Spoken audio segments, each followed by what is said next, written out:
Mala's food ব্লগে আপনাদের সবাইকে স্বাগত রইল। আপনাদের সবাইকে আন্তরিক শুভেচ্ছা আমাকে সাপোর্ট করার জন্য আর আমার ব্লগ দেখার জন্য ধৈর্য সহকারে। আজকে আমি আর একটা নতুন ব্লগ নিয়ে আপনাদের সামনে চলে এসেছি। সেটা হচ্ছে সবার ফেভারিট চিকেন হরিয়ালি টেগরি কাবাব।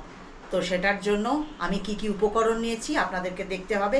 আর এটা অতি সহজেই ঘরে বানানো হয়ে যায়, আপনাদের রেস্টুরেন্ট থেকে বা বাইরে থেকে কিনে খেতে হবে না।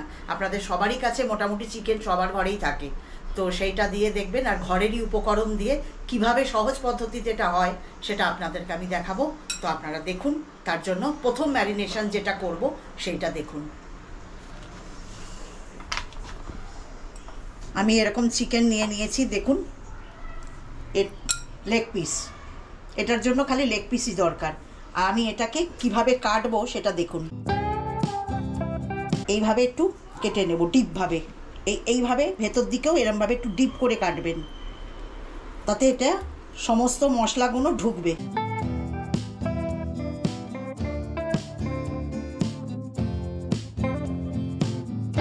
একটু ডিপভাবে কাটবেন। এই দেখুন আমি এইভাবে কেটে নিয়েছি। এখন আমি এটা প্রথম ম্যারিনেশন করব, 15 মিনিটের জন্য করে রেখে দেব। এটার মধ্যে আমি নুন দিচ্ছি।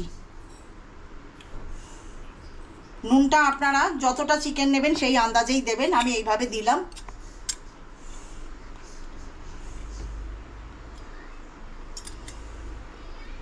আর একটা লেবু, পাতি লেবু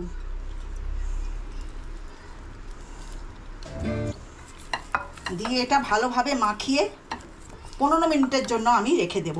তারপর আমি আপনাদেরকে দেখাবো সেকেন্ড ম্যারিনেশন।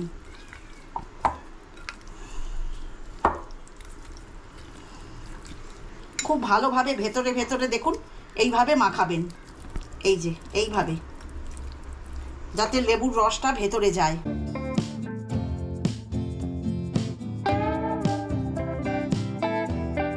দেখুন এটা যতক্ষণে 15 মিনিট ধরে ম্যারিনেট হচ্ছে, প্রথম ম্যারিনেটটা। তো আমি সেকেন্ড ম্যারিনেটের যে প্রিপারেশনটা, তার জন্য দেখুন আমি ধনেপাতা নিয়েছি। আর ধনেপাতাটাকে এরকম একটা মিক্সির জারে দিয়ে দেব।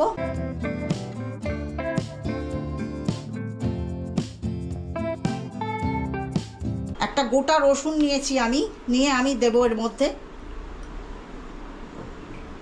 4-5টা আমি কাঁচা লঙ্কা নিয়েছি, আর কিছুটা পরিমাণ আদা নিয়েছি। দিয়ে এটা আমি বেটে নিচ্ছি এখন।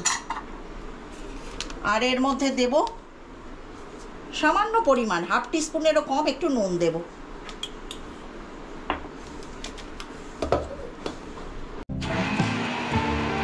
এখন আমি দেখুন এটা সেকেন্ড ম্যারিনেশন করব। তার জন্য দেখে নিন আপনারা আমি কি কি দিচ্ছি। আমি এই যে ধনেপাতাটা বেটে রেখেছি, দেখুন এটা পুরোটা মিশিয়ে দেব। এর মধ্যে ধনেপাতা, কাঁচা লঙ্কা, আদা, রসুন।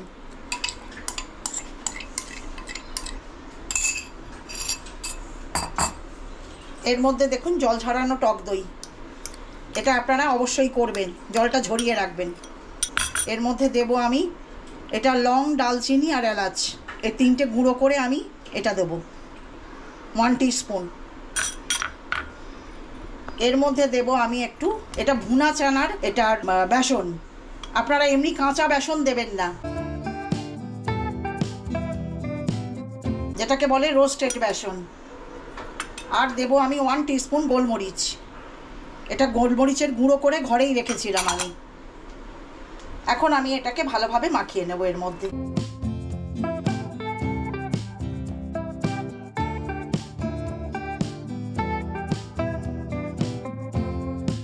আর ধনেপাতাটা আপনারা বাটবেন যখন, আপনাদের বলে দিই একদম জল মেশাবেন না। জল যেন একদম না থাকে, কেন এটা কাবাব হবে, তো জল হলে ওটা হবে না। তাই আপনাদেরকে আমি জানিয়ে দিচ্ছি। ওই জন্য আমি দইটাকেও টক মানে জল ঝরিয়ে রেখেছি।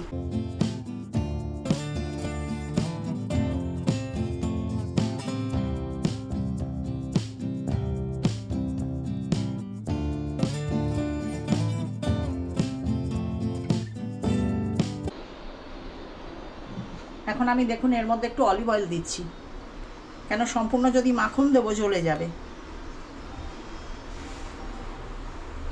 2 টেবিল স্পুনের মতন আমি অলিভ অয়েল দিলাম।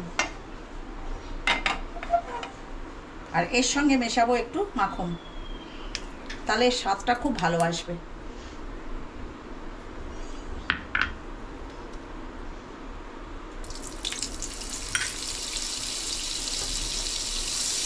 এইভাবে চতুর্দিকে মাখিয়ে নেবেন, এই দেখুন।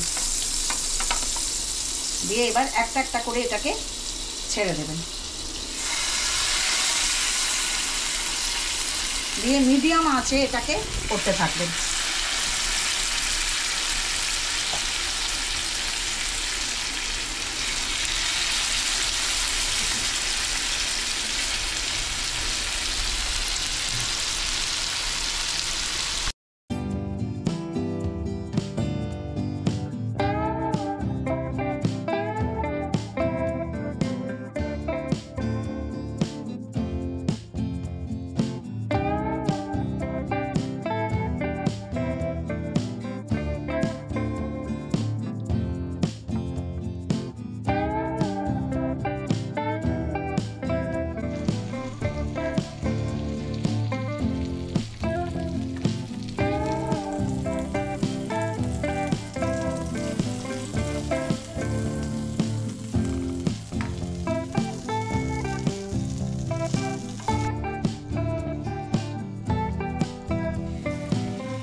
দেখলেন তো কত সহজে ঘরে হয়ে গেল।